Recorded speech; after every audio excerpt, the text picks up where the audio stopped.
Je vais prendre 2 tomes. Et qu'est-ce qu'elle a, la dame? Ça s'appelle la division du travail. Elle sourit et je parle. Amusant. Bah, une famille.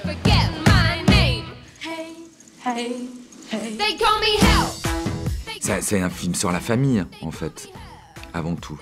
Le thème principal, c'est la famille. C'est comment l'émancipation d'une jeune fille dans un monde de sourds auquel on lui découvre un don qui est le chant. Dans sa famille, ce que je trouvais intéressant, c'est qu'on avait aussi le point de vue des parents.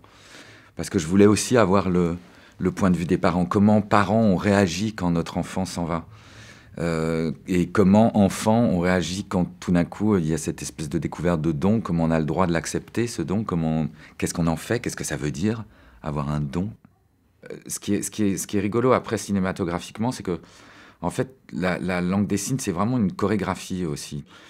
Karine Viard, je voulais quelqu'un de très mobile, très agité, la femme très matriarcale, qui prend beaucoup de place dans l'espace. Et au contraire, Rodolphe, pour François Damiens, c'est un être plus intérieur, plus renfrogné, et du coup qui signe différemment aussi. C'est-à-dire que le caractère, le signe évolue en fonction du caractère. Il fallait fixer tous les signes dans le scénario. Donc on s'est enfermé pendant 5 jours dans un hôtel et on a choisi les signes qui correspondaient au texte, au dialogue, que quelquefois je réécrivais en fonction. Et une fois ça fait, je les ai filmés, Alexei et Jennifer, Tederi qui était l'interprète, je les ai filmés un par un et ils faisaient les signes de chacun des comédiens. D'abord en dissociant tous les signes et après en le faisant de manière naturelle. Donc après, les acteurs, chaque acteur avait son DVD avec toutes les séquences.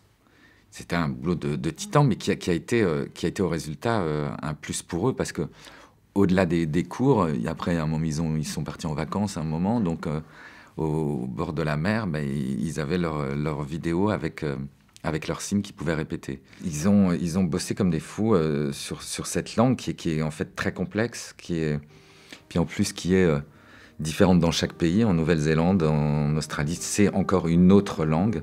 Alors je ne sais pas, justement, ça serait intéressant de savoir si en Australie, c'est la même qu'en Nouvelle-Zélande.